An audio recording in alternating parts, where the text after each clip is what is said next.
estudamos o capítulo 1 e o capítulo número 2. Como eu sabia já da solenidade do batismo hoje de manhã, tomei uma decisão junto com o pastor, para não avançarmos muito na hora, porque esse capítulo é muito importante. Nós vamos dividir o capítulo 2 em duas partes, porque o capítulo 2 fala de cartas a 4 igrejas, as outras 3 estão no capítulo 3. Esta noite nós vamos estudar as cartas de Jesus a 2 igrejas, e na próxima quarta as outras 2. Portanto, o capítulo 2 nós vamos dividir em 2 partes. Primeira parte hoje, segunda parte do capítulo 2 na próxima quarta. Assim a gente não precisa eliminar nada do estudo e também não vai ficar muito longo, e nós vamos embora na hora certa hoje, não vamos atrasar. Então vamos abrir a Bíblia, Apocalipse, capítulo número 2, e vamos estudar aqui até o verso 11, que engloba as 2 igrejas. Eu quero antes dizer uma coisa para vocês, interessante. Na quarta-feira passada, ao final ali, naquele momento que a gente cumprimenta as pessoas, uma pessoa me fez uma pergunta, e eu respondi assim: olha, a pergunta que você está fazendo é tão relevante e tão importante para o nosso estudo de Apocalipse, que eu não vou responder aqui, eu vou responder na igreja na quarta-feira, para todo mundo ouvir a resposta. Ela me fez uma pergunta inteligente e interessante de alguém que está ligado no que está ouvindo. Essa pessoa me disse assim: Mauro, você está explicando que essas cartas de Jesus são para a igreja, não é isso? Eu falei: sim. E ela disse: se são para a igreja, por que elas foram escritas em símbolos? Se fossem escritas de maneira clara, não seria mais fácil para o povo de Deus entender? Não é uma boa pergunta? Não é uma boa pergunta? Por que o livro de Apocalipse foi escrito em símbolos, de uma maneira que dificulta a compreensão da maioria, e a Bíblia diz que somente os servos de Deus compreendem a linguagem simbólica? E essa pessoa me perguntou: mas por quê? Não é uma mensagem para a igreja? Por que Jesus não falou de forma clara? E eu disse: é uma pergunta tão importante que eu vou responder na quarta-feira, para que todo mundo ouça essa resposta. E a resposta é simples, gente. 3 questões importantes. Primeira, quando Jesus Cristo fez a revelação para João, e nós sabemos a data, estudamos já aqui, né? Por volta do ano 94, já da era cristã, depois de Cristo, estava acontecendo uma coisa muito importante naquele tempo. Havia uma ferrenha perseguição à igreja de Deus, e nós vamos estudar isso essa noite também. O povo cristão estava sendo perseguido, lembram-se? Jesus já havia morrido na cruz, e os cristãos estavam sendo perseguidos e mortos. Portanto, primeiro argumento: se Jesus tivesse escrito o livro de Apocalipse, revelado de maneira clara, os inimigos dos cristãos teriam destruído esse livro, porque teriam entendido a mensagem. Segunda razão: Jesus falava muito e pregou muito contra o Império Romano, o império dominante que estava, de uma certa maneira, agredindo o povo cristão. E Jesus pregou muito contra os romanos. Se eles entendessem o que Jesus está revelando aqui, eles teriam destruído esse livro. Outro argumento: o livro de Apocalipse, nós vamos estudar ao longo desse semestre, vai falar de muita coisa importante, mas vocês vão ver que no seu centro é um livro que vai falar muito contra 3 corporações religiosas que existem no mundo, especialmente contra 3 muito grandes. Eu não vou dizer agora para não perder a graça, você vai acompanhar o curso. Mas 3 corporações religiosas foram muito criticadas por Jesus, e ele desvendou toda mentira que existe por trás de 3 corporações religiosas que você conhece muito bem. Não perca o seminário. Ora, se essas corporações entendessem as críticas de Jesus ao longo dos séculos, teriam destruído este livro. E o quarto argumento importante é que Jesus, quando pregava para os seus adversários, para os seus inimigos, e assim com os fariseus, sempre que Jesus pregou para os seus inimigos, sabe o que ele fazia? Ele falava em parábolas para que os seus adversários não entendessem. Somente os seus seguidores entendiam. Se Jesus dissesse claramente e os seus adversários entendessem, ele teria sido morto talvez muito antes do que foi, e este livro hoje não existiria mais para nós. Sabem por que a Bíblia foi preservada? Porque todos aqueles que são criticados por esse livro, como a mensagem é simbólica, eles não entendem as críticas, e eles preferem julgar esse livro um livro misterioso, que ninguém consegue compreender, e eles deixam a Bíblia em paz, porque não entendem. Vejam como Deus é sábio. Por isso o livro foi escrito em símbolos. E a Bíblia diz que somente os servos de Deus iriam entender. É exatamente o que nós estamos fazendo aqui. Vocês viram no capítulo 1, deu para entender claramente a mensagem do capítulo 1? E vocês vão ver agora no capítulo 2, que embora uma mensagem em símbolos, cifrada, com figuras, vocês vão ver como nós cristãos vamos entender o recado de Jesus. Mas os inimigos de Deus não compreendem. Leem e releem esse livro e não entendem nada. Olha como Deus é sábio. O livro atravessa os séculos exatamente porque aqueles que são criticados não compreendem a crítica. Deus sabe de todas as coisas. Então aquilo que é para nós é por que ele escreveu de forma clara? Está respondido por que não? Senão eu e você hoje não teríamos mais este livro aqui. Teria sido destruído há muitos séculos atrás. Ok? Então vamos lá, Apocalipse capítulo 2, verso 1. E diz assim, antes de capítulo 2, antes do verso 1, eu tenho mais algumas observações aqui interessantes sobre o livro de Apocalipse. Primeiro, no capítulo 1 que nós estudamos semana passada, vocês viram que Jesus dava a visão para João, para o profeta, e mandava ele escrever. João escrevia, lembra-se, algumas vezes Jesus interrompeu e disse, João, escreve. Agora no capítulo 2 não. Agora Jesus começa a ditar para João. Vocês vão ver que coisa impressionante. Ele começa a ditar. João vai escrever exatamente o que Jesus está ditando para ele. Porque não podia, era muita informação e Jesus não queria que ele esquecesse nada. Olha que coisa impressionante. Jesus passa a ditar para João. Escreve aí o que eu vou dizer. E ele escrevia exatamente o que Jesus dizia para ele. Tá? Essa informação. Outra coisa. Vocês vão ver que a partir de agora nós vamos estudar as chamadas cartas às 7 igrejas. Vamos ver claramente, sem nenhuma dúvida, que essas 7 igrejas mencionadas aqui, as cartas não são somente para elas. Essas 7 igrejas eram igrejas situadas existentes, no tempo de João, existentes, na Ásia. Todas elas existiam. Mas vocês vão ver pelo contexto, por aquilo que Jesus ditou, que não se referia apenas àquelas igrejas. O interessante é que cada uma daquelas igrejas, nós vamos ver isso claramente, representava uma época, um período da igreja de Deus na terra. Que coisa fantástica, nós vamos ver. Cada igreja tinha a ver com um período de tempo. Você vai ver isso claramente junto comigo a partir de hoje. Portanto, quando Jesus começou a falar das 7 igrejas, ele estava falando da igreja desde os apóstolos até nós hoje. Vocês vão ver que nós estamos no período da 7ª e última igreja. E a mensagem da 7ª igreja é para nós. Impressionante isso. Daí o cuidado de Jesus com essa mensagem. Outra coisa interessante é que ao final de cada uma das cartas às 7 igrejas, você vai encontrar sempre a expressão: quem tem ouvidos, ouça o que o Espírito Santo diz às igrejas. Ao final de cada carta, Jesus terminava assim.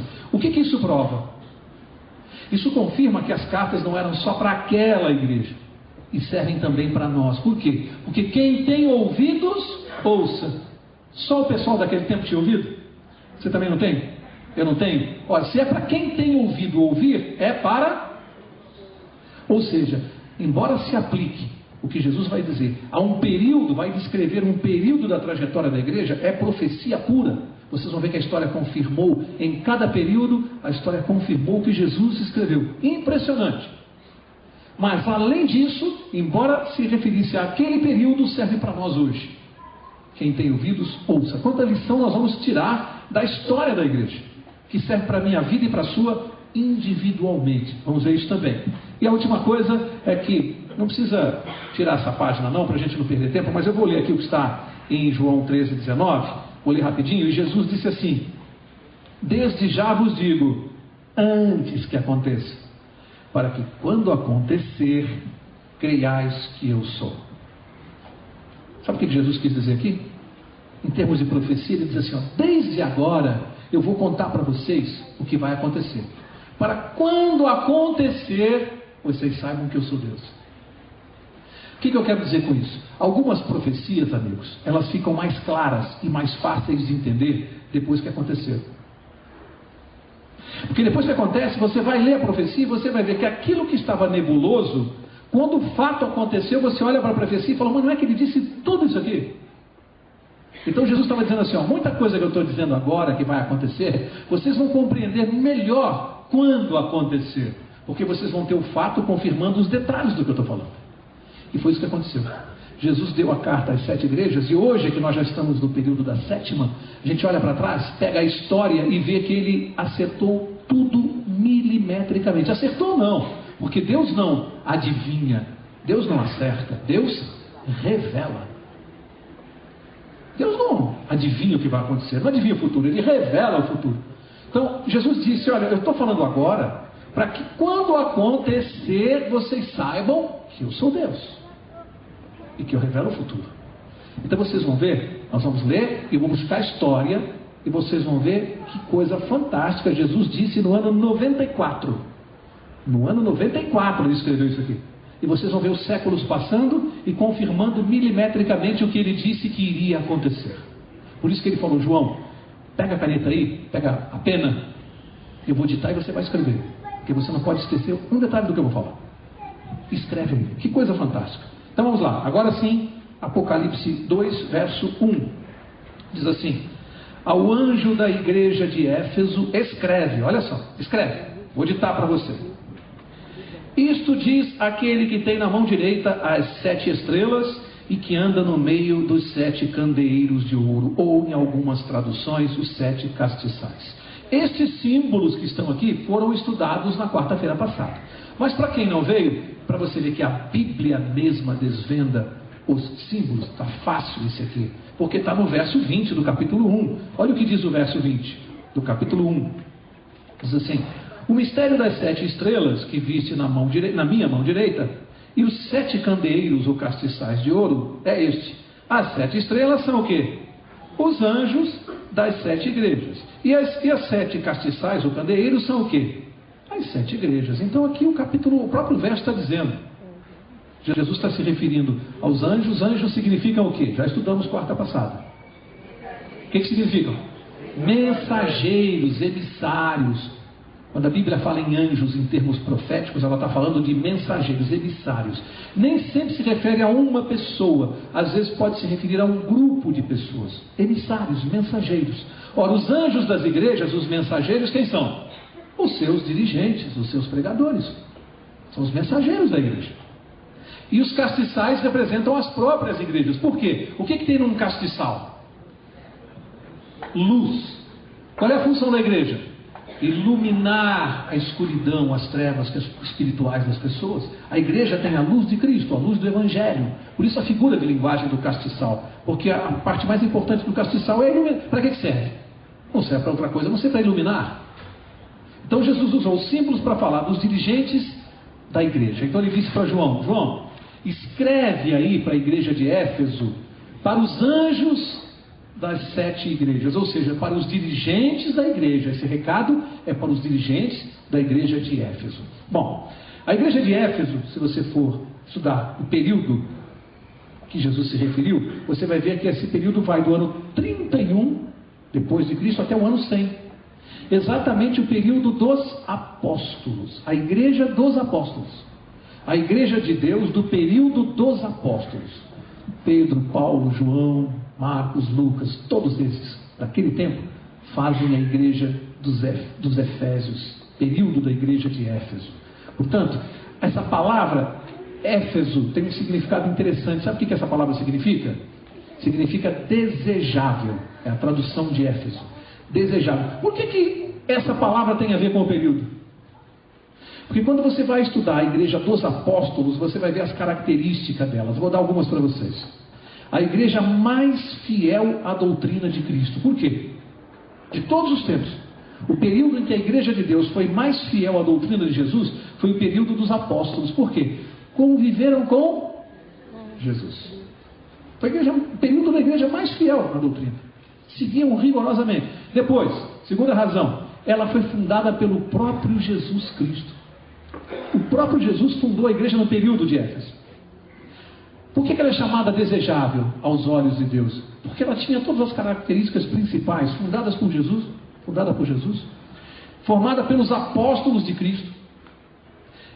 Era uma igreja extremamente missionária. Aliás, há autores que dizem que foi o período mais missionário da igreja de Deus na terra, do ano 31 ao ano 100. Sabe por quê? Porque aqueles homens, eles viajaram o mundo inteiro e evangelizaram o mundo em apenas 3 décadas, em 30 anos.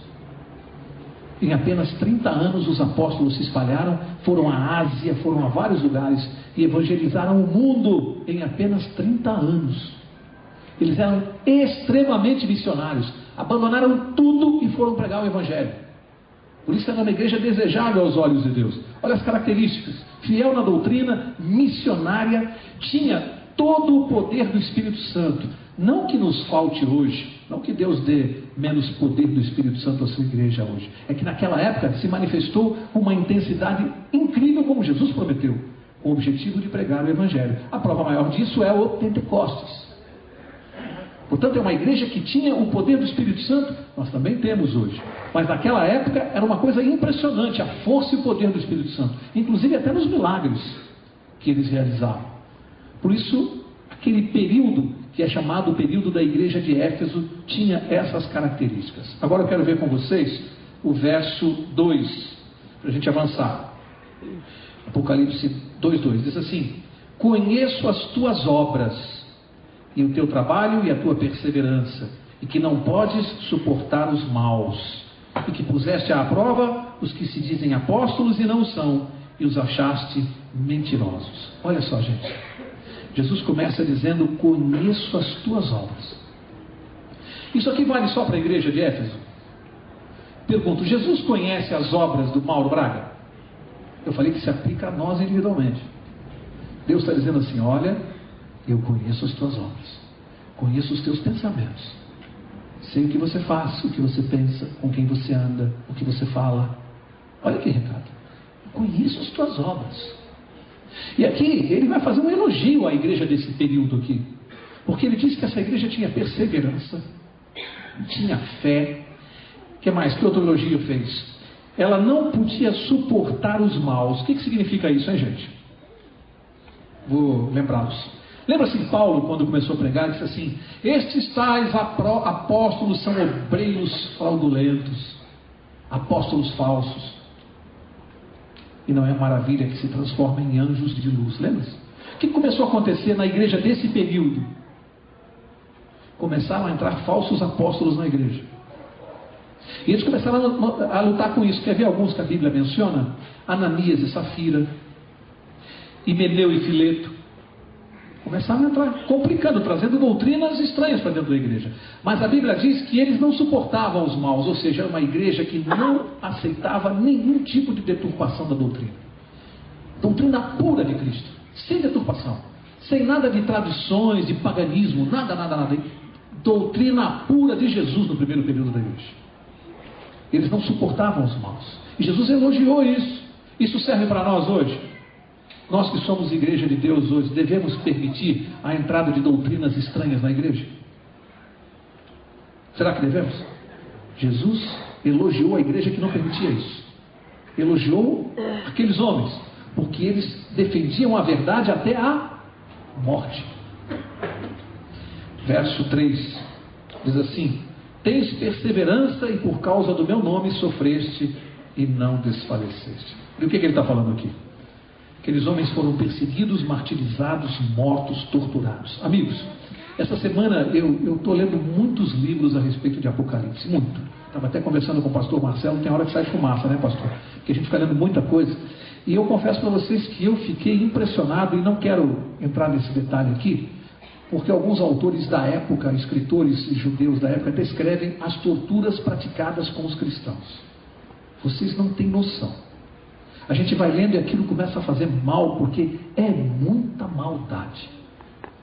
Foi naquela época, vocês não podem se esquecer, no tempo de Cristo, que ele foi crucificado. Lembra? Se você vê alguém morrer crucificado hoje, aquilo foi uma tortura daquele momento, daquela época.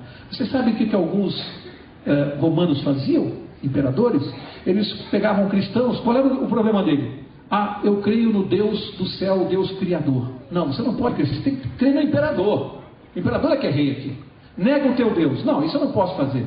Sabe o que eles faziam? Colocavam peles, prendiam a pessoa, amarravam, às vezes crucificavam no chão, deitada, eram pregados no chão, atravessavam varetas pela garganta sem que a pessoa morresse, e ali eles cobriam com peles e colocavam para os animais, e o rei ficava rindo vendo as feras devorarem o cristão ali. Qual crime? Não aceitou negar o seu Deus. E aí autores vão descrevendo torturas incríveis, que eu não quero perder tempo aqui com vocês, mas coisas que eu nunca tinha ouvido falar na minha vida, em termos de tortura. E Jesus disse que eles padeceram pelo meu nome, profetizou. Ele falou: olha, vocês não têm noção do que vai acontecer, mas eu vou dizer para vocês, vocês vão sofrer e muito pelo meu nome. Perseguições, torturas, mortes. Mas era uma igreja fiel, não negava o nome de Cristo por nada. Agora, verso 4, diz assim: tenho porém contra ti que deixaste o teu primeiro amor. Amigos, olha a crítica que Jesus fez à igreja do tempo dos apóstolos. Deixaste o teu primeiro amor. Quer pensar um pouquinho junto comigo no que ele está dizendo aqui? O que é deixar o primeiro amor? Isso pode acontecer conosco? Sabe aquela pessoa que vem para a igreja, conhece Jesus, aceita a doutrina, vem com aquela fé, com aquele fervor, né? Os primeiros meses, o primeiro ano, aquela coisa, né, de pregar o evangelho, contar para os outros, testemunhar, e às vezes os anos vão passando e aquela pessoa vai esfriando, vai desanimando, não tem mais a mesma vontade, falta aos cultos, não lê mais a Bíblia, e os anos vão passando e aquilo vai esfriando e vira um cristão morno, cristão de banco, cristão que bate cartão de ponto. Vou lá na igreja, tal, senta, vai embora, não prega mais, não testemunha, não ajuda os outros, não faz nada, não estuda a Bíblia, vai ficando morno. Jesus criticou dizendo que isso é deixar o primeiro amor, aquele ardor do cristianismo. E isso, amigos, é para nós, é um recado para o cristão de todos os tempos. Jesus diz assim: cuidado, não deixe esfriar o teu amor, não deixa a tua fé esfriar. Sabe por quê? Porque a pessoa que deixa a fé esfriar para retomar depois, aí vem o pastor aqui da frente, apela, amigos, nós vamos ter uma programação, você precisa vir, aí apela de novo para a programação da igreja, e apela, quase implora para o cristão vir à igreja. O que é isso? Primeiro amor, esfriou. Você sacode aquela pessoa, sacode, não acontece nada, ela fica morna. Você pode vir aqui apelar uma vez, 2, 10, ela não atende mais a nada. A vida cristã dela se limita a vir aqui no sábado de manhã, fica 1 hora na igreja, assiste o culto, vai embora para casa e acabou o cristianismo. O resto da semana nem lembra de Jesus. Isso aqui que Jesus criticou. Sabe por que isso aconteceu no tempo dos apóstolos? Porque eles começaram a morrer. João foi o único, estão lembrados? O último. Quando João ficou sozinho, o que fizeram com ele? Mandaram para a ilha de Pátimos, onde ele foi escrever esse livro aqui. Não havia mais apóstolos, ele era a última testemunha de Jesus. E aí os seguidores, o que fizeram? Esfriaram. E Jesus falou: sabe o que eu tenho contra ti, igreja daquele período? Deixaste o primeiro amor. Eu fiquei pensando essa semana que Deus me preserve disso. Nunca deixe esfriar em mim o primeiro amor. É minha oração, para mim e para você. Que Deus nunca deixe esfriar na sua vida o primeiro amor, porque isso é uma coisa terrível. Isso é terrível para um cristão. E Jesus criticou isso veementemente. Verso 5, olha o conselho dele, a exortação. Ele diz: lembra-te de onde caíste, arrepende-te e pratica as primeiras obras. Se não te arrependeres, brevemente virei a ti e removerei do seu lugar o teu candeeiro, o teu castiçal, se não te arrependeres. O que Jesus quis dizer? Olha, arrepende-te, primeira coisa. Não, primeira coisa ele disse assim, lembra-te de onde caíste. Veja onde foi que você começou a se afastar. Por que foi? Lembra-te.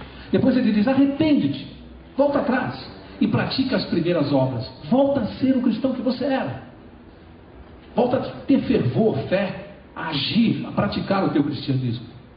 Senão ele diz: eu virei a ti e vou remover o teu castiçal. O que é o castiçal? A luz. Você quer que Deus retire a luz do evangelho da sua vida? Mas Jesus está dizendo: olha, se você não se arrepender, eu vou retirar o seu castiçal. Meu amigo, é para pensar, hein? Foi Jesus Cristo que falou isso aqui.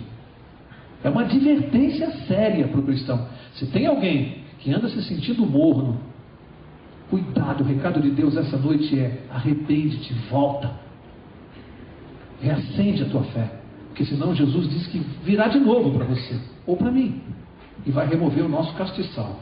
Verso 6 diz assim: Tens, porém, a teu favor, novo elogio de Jesus a essa igreja, a esse período.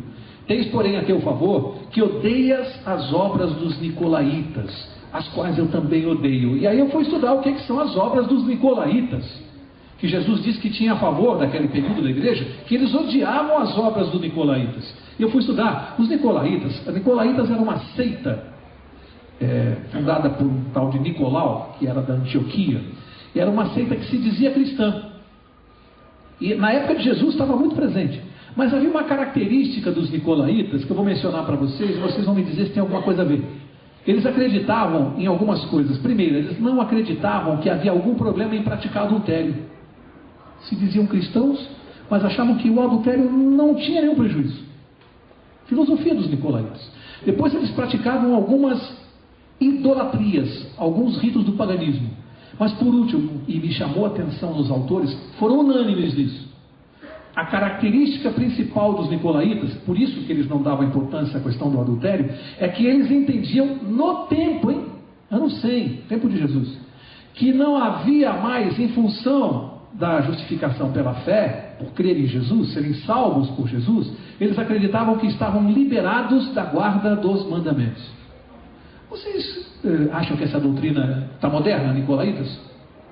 Vocês conhecem cristãos que acham que não precisa mais guardar os mandamentos, porque você está salvo por Jesus? Deus diz que odeia os que pensam assim. Fala assim, ó, vocês odeiam, e eu também, Deus diz. E eu também. Portanto, aquela doutrina dos nicolaítas é moderna hoje. Você encontra um monte de cristão dizendo, não precisa mais guardar mandamento, isso acabou. Hoje é só crer em Jesus. E Deus diz que odeia isso. Isso é antigo, gente. Isso é velho. Vem desde o tempo de Jesus. Isso não tem nada de moderno. E já foi criticado. Verso 7, para encerrar esse período da igreja. Verso 7 diz assim: quem tem ouvidos, o quê? Ouça o que o Espírito diz às igrejas. Ao que vencer, dar-lhe-ei a comer da árvore da vida que está no paraíso de Deus. Deus dizendo, quem tem ouvidos, ouça. A advertência que ele está dando. Vale para todos os tempos e para aquele período também. E diz que aquele que vencer, ele vai dar de comer da árvore da vida. Primeiro, vencer o quê? O que é que nós temos que vencer? O que vocês acham? Vencer o quê? O pecado. O pecado é o nosso adversário. Eu preciso de Jesus para vencer o pecado. Se eu me sair vencedor, ou seja, se eu acreditar e confiar no poder de Jesus para vencer o pecado, ele diz que o prêmio qual é? Qual é a promessa? Comer da árvore da vida. Amigos, pode vasculhar a Bíblia. Só 2 representantes da raça humana, somente 2, Adão e Eva, experimentaram da árvore da vida. Mais ninguém. Só 2. Adão e Eva. Jesus está prometendo nos devolver esse privilégio, essa bênção de comer da árvore da vida. Só Adão e Eva tiveram esse privilégio de experimentar. Portanto, termina aqui no verso 7, o período de Éfeso, que foi de 31 a 100, o primeiro período da igreja cristã. E agora a segunda parte, para nós encerrarmos, vamos estudar rapidamente o segundo, que agora refere-se à igreja de Esmirna. Verso 8, diz assim: ao anjo da igreja de Esmirna escreve, de novo Jesus ditando, isto diz o primeiro e o último que foi morto e reviveu. Quem é que está escrevendo? Quem foi o primeiro e o último, morreu e reviveu? Então ele está dizendo, escreve aí, ó. Esse recado é meu. Sou eu, Jesus Cristo, que estou mandando o recado para esse povo, desse período. Interessante sobre Esmirna, vamos aprender algumas coisas sobre Esmirna. Esmirna é uma cidade que hoje mudou de nome. Ela, na Turquia, ainda é. Ela mudou de nome e chama-se hoje Izmir. Izmir, hoje na Turquia, é a mesma Esmirna do tempo bíblico. E eu fui ler em algumas enciclopédias, é a 3ª maior cidade da Turquia. Ele começa de novo com a mesma frase: conheço a tua tribulação e a tua pobreza, mas tu és rico. E a blasfêmia dos que se dizem judeus e não o são, mas são sinagoga de quem? Olha o que Jesus está dizendo. Vamos entender. Primeiro ele diz de novo, eu conheço a tua tribulação, eu conheço as tuas obras, eu conheço a tua vida. De novo, está dizendo assim, eu conheço. Conheço vocês, conheço o coração humano, sei do teu sofrimento. Isso vale para cada um de nós individualmente. É como se Jesus chegasse aqui essa noite e dissesse assim: Mauro, Pedro, Paulo, João, Sérgio, eu conheço as tuas obras. Sei cada pensamento, cada sentimento que você tem. Interessante que Jesus faz elogios e críticas, né? Ele vai elogiar coisas e vai criticar coisas. Os elogios são incentivos para nós. E as críticas, um sinal vermelho para a gente mudar. E aqui, ele vai dizer, interessante que para essa igreja especial aqui de Esmirna, você pode procurar, Jesus não vai fazer nenhuma crítica para esse período da igreja. Não tem crítica aqui nesse espaço. Ele diz aqui que ele conhece a pobreza, mas tu és rico. No que é que eu posso ser pobre e ao mesmo tempo ser rico? Pobre materialmente. E rico no quê? Na fé. Era uma igreja que na época era muito pobre. Aqueles que pregavam, os dirigentes da igreja, os missionários eram pobres nesse período. Mas eles tinham tanta fé que Jesus falou: tu és pobre, mas és rico. De fé, de fervor. Era uma característica daquele tempo. Depois ele disse que ele fez uma crítica a quê? Vamos ver de novo no verso 9. E a blasfêmia dos que se dizem judeus e não o são. Lembra esse período que ele está escrevendo? Quando Jesus diz aqui, são judeus e não são, ele estava escrevendo para a igreja. A igreja não tinha judeu. Ele quer dizer assim, aqueles que se dizem cristãos, mas não são, os falsos cristãos. E esse sempre foi um problema da igreja. Falsos cristãos. Foi o próprio Jesus que disse que na igreja haveria joio e trigo. Falsos cristãos, aqueles que professam ser e não são. Aqueles que têm aparência de cristão, parece que são, mas não são. E isso é uma coisa terrível, sabe por quê? Porque Jesus disse que eles são sinagoga de Satanás. Você já pensou? Amigo, para pensar comigo. Jesus disse que aquele que finge ser cristão, mas não é, ele é sinagoga de Satanás. A gente até se arrepia de pensar se algum de nós pode se enquadrar nisso aqui. Sinagoga de Satanás.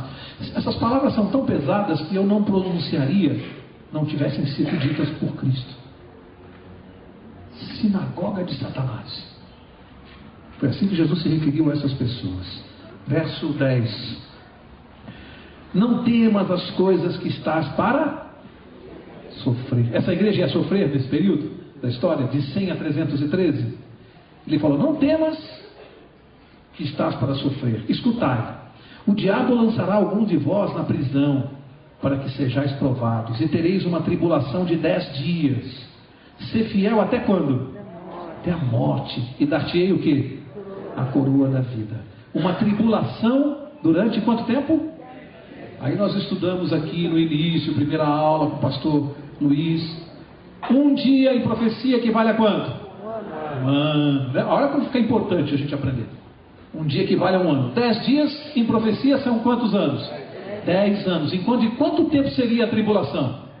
Aí você vai para a história, e não é à toa que você encontra que do ano 303 ao ano 313, exatamente 10 anos, foi o ano governado pelo imperador Diocleciano. O que esse imperador fez?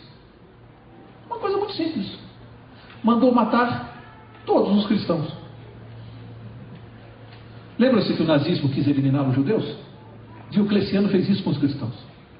É cristão? Mata.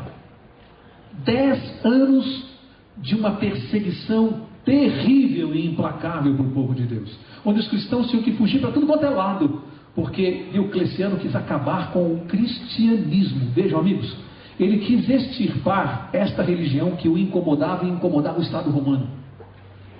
Consideraram o cristianismo um inimigo do Estado. Portanto, não era só matar cristão, era eliminar a religião. Por isso Jesus falou, vocês terão uma tribulação por 10 dias. 10 anos. É exatamente o período que Diocleciano esteve comandando essa trágica operação. E Jesus profetizou isso antes. Falou, vai ser assim, pode escrever aí. Vou ditar para você e você põe aí no papel. Para encerrar, falta o último verso. E diz assim, quem tem ouvidos, o que faz? Ouça o que o Espírito diz às igrejas. O que vencer, de novo, olha aí Jesus prometendo, o que vencer de modo algum sofrerá o quê? O dano da segunda morte. Interessante. Último verso da noite, foi esse aqui, interessante. É a primeira vez que aparece agora no livro de Apocalipse, vai aparecer mais. Mas é a primeira vez, aqui no capítulo 2, que aparece uma menção à segunda morte. Qual é a segunda morte? Vamos recapitular o que estudamos na classe bíblica? A primeira morte qual é? É aquela que eu morro, todos vão experimentar, a não ser aqueles que estiverem vivos no tempo de Jesus, ou aqueles que a Bíblia menciona que foram trasladados vivos para o céu. Enoque, esse não experimentou a morte, esse é uma testemunha, né? É um símbolo. Agora, embora tenha sido real que ele não morreu. Mas a primeira morte é que todos nós vamos morrer um dia. E a segunda? Eu pergunto, a primeira morte, ela é natural para nós? Todos vamos enfrentar. Todos. E a segunda morte, é natural para nós? Não. Não. Quando é que vai ocorrer a segunda morte? Depois do milênio. Quando Deus vai fazer o quê? Executar o juízo contra os ímpios, aqueles que perderam a salvação. Essa segunda morte, ela é... Qual é a característica dela? Eterna. Essa segunda morte é eterna. Jesus disse que ao que vencer, ele vai dar a coroa da vida. E os que não forem vencedores experimentarão a segunda morte. Amigos, isso é uma coisa tão séria para nós pensarmos, tão séria, porque eu fui ler alguns autores sobre esse assunto e encontrei uma definição muito interessante. Um autor disse assim: a segunda morte é o resultado da persistência do pecador em pecar voluntariamente. Vou repetir. A segunda morte é o resultado da persistência, teimosia do pecador em pecar voluntariamente.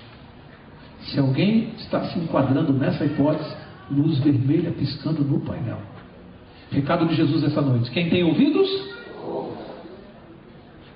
É só para a igreja de Esmirna?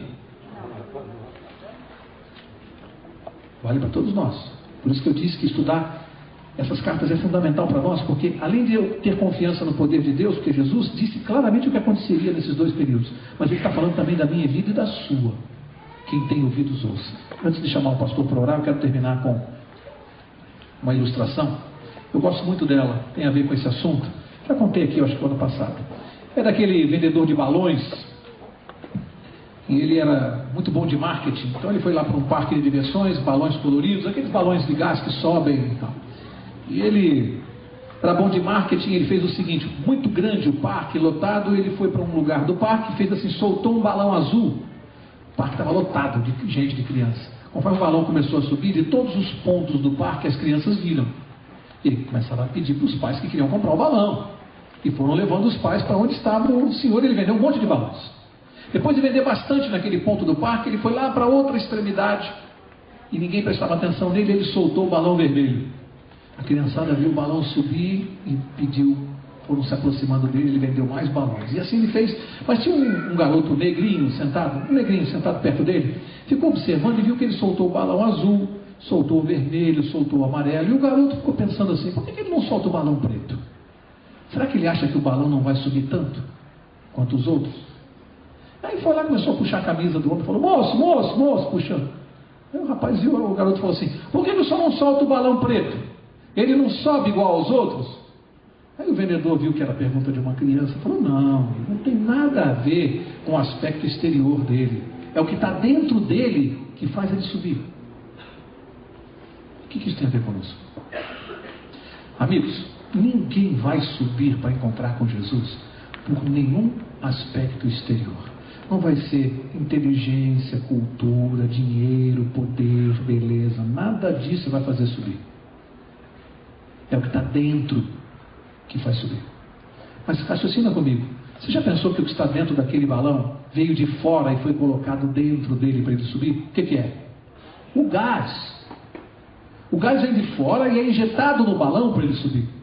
Conosco é a mesma coisa. O que está dentro de mim e de você vem de fora. Chama-se Jesus Cristo. tem que deixar de entrar no seu coração e no meu, para que um dia a gente possa subir. Que Deus abençoe a cada um de vocês. Na próxima quarta, a segunda parte do capítulo 2. Se eu fosse você, eu não perderia, porque você vai ver quanto recado importante para as próximas igrejas. Estão chegando mais perto de nós, até que nós vamos chegar na igreja do nosso tempo. O que será que Jesus falou para a igreja do nosso tempo, hein? Você quer saber? Quarta-feira que vem aqui para a segunda parte. Eu vou pedir para o pastor Sandro nos despedir.